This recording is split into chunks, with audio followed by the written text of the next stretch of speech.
First Grubhub, then Uber Eats, and then finally DoorDash does something. Fuel surcharge, gas rewards, whatever you want to call it. In the times that we are right now where gas prices have been on the rise and it's harder to make a buck in the gig economy, the gig apps step up?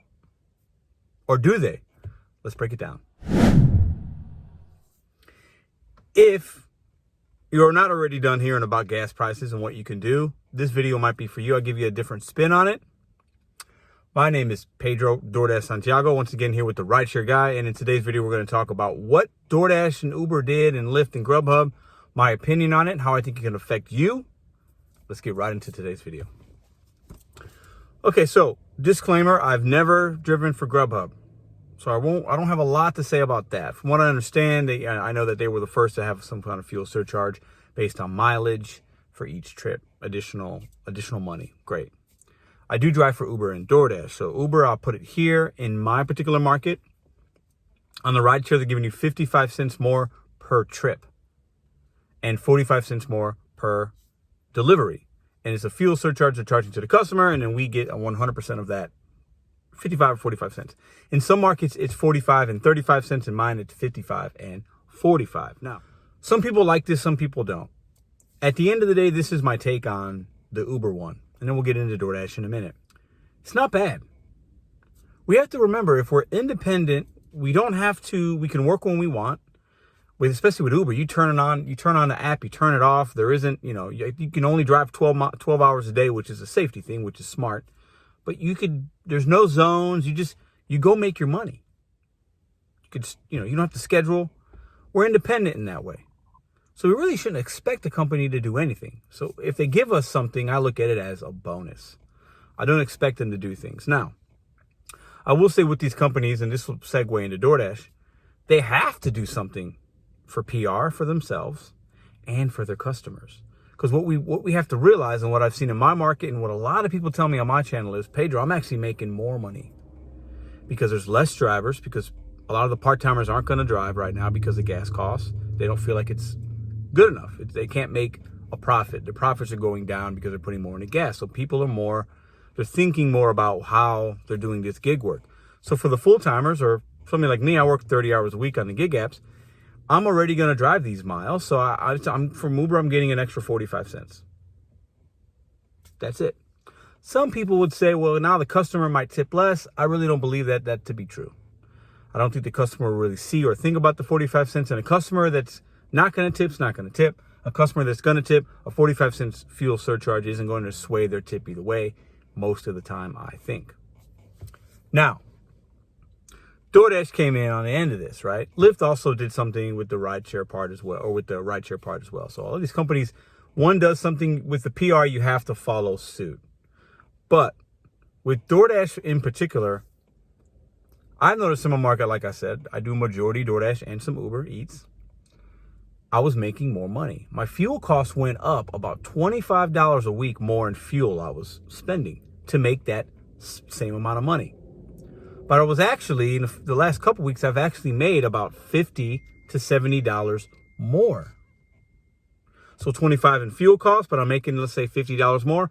I'm actually netting and profiting, really, $25 more a week because there's less drivers. So I'm seeing there's more fish in my DoorDash pool to pull from, and there's bigger ones in there because there's not as many drivers out. So the more drivers, the less offers you might see. I'm making more money. Now, I think DoorDash took some customer complaints. They realized orders weren't being fulfilled on time. They have more money they have to put out to compensate that customer or the merchant because orders aren't getting picked up. So their answer is, let's get drivers to come back on the road, offer them some fuel gas reward system benefit. Also, they're going from 2% to 10% on the cash back if you have the Dash or Direct card. So if you have a Dash or Direct card already, it's a great thing. I'm going to put what they offered right here.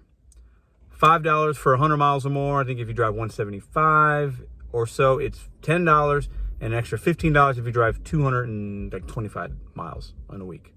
I already drive that.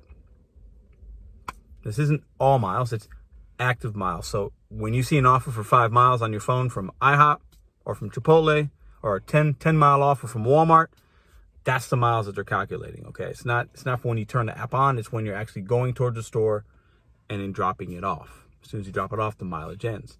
So for drivers that are already driving those amount of miles, it's extra money. And if you have a Dash or Direct card, you're getting more cash back.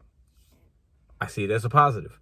But we have to realize DoorDash and these companies are doing this because they need to make sure they keep up with the trends. Good PR for them, but it's all about the customer, guys. So this is my thought here. I'll leave you guys with this and let us know what you think in the comments below. When a company is finding it hard to get food delivered, DoorDash in particular, because less drivers are on the road because of rising cost of fuel, and they're having to give out refunds to customers aren't happy. If it costs them $1 million to give us these gas rewards, but it costs them $1.5 million in returns and refunds and making customers happy and things like that, and peak pay they have to add on, they might not want to because there's not enough drivers, they're actually saving money.